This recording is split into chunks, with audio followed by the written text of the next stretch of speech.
Please welcome to the stage Elizabeth Lanyon with NCLR. Good afternoon. Thank you so much for having me here today. It is an honor to be out here in the sunshine with you all.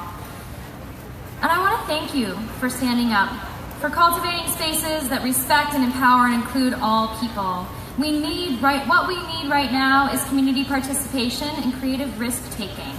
And this is an example of that. My name is Elizabeth, and I'm here on behalf of the National Center for Lesbian Rights. This year, we turned 40 years old, and I am extremely proud to share that with you.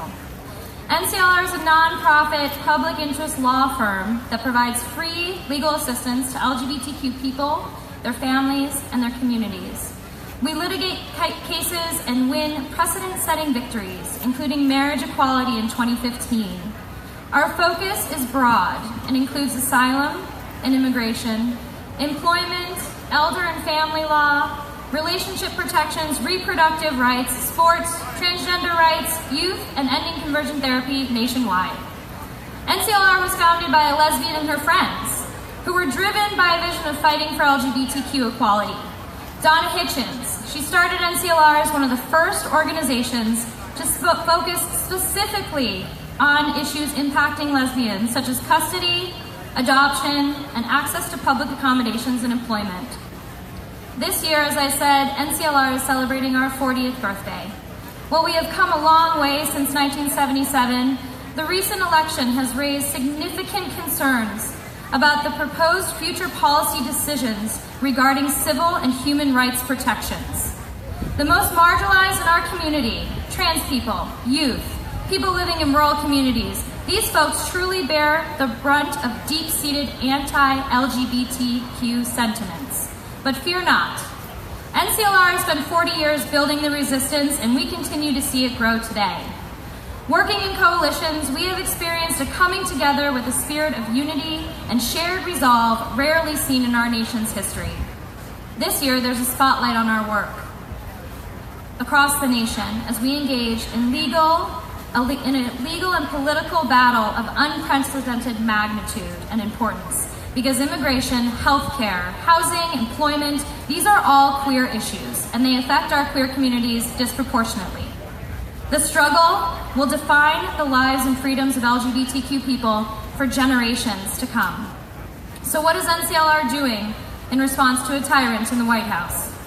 We want to start by reassuring our community that we're well positioned to advocate for you. There's a strong, broad, bold coalition of leadership and organizations dedicated to protecting the most targeted and vulnerable in our communities.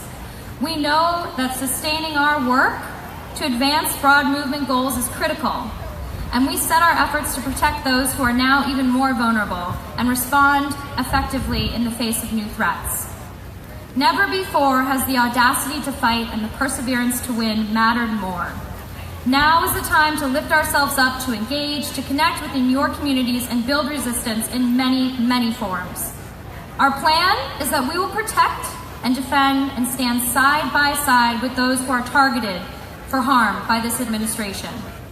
Our community has faced attacks and threats before.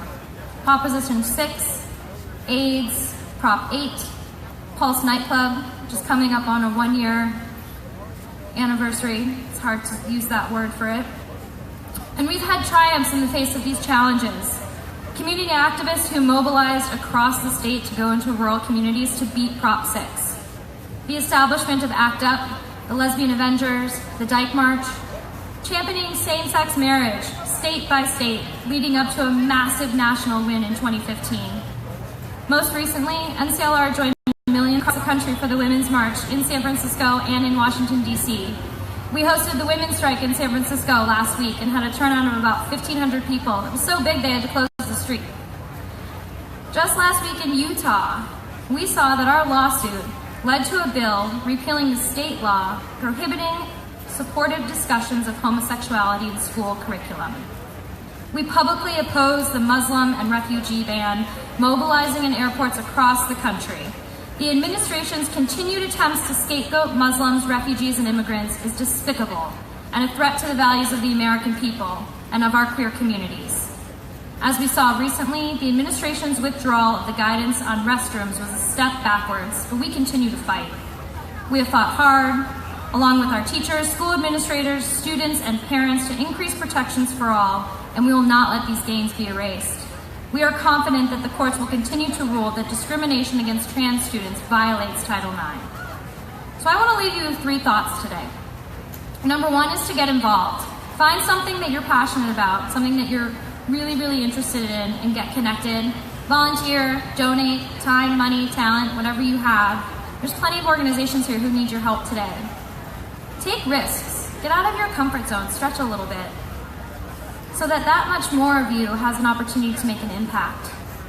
And lastly, make efforts to build community coalitions. Reach across, meet someone you haven't talked to before. Our strength resides in coming together for this fight. Thank you so much for your time today, and I look forward to seeing you all in the streets.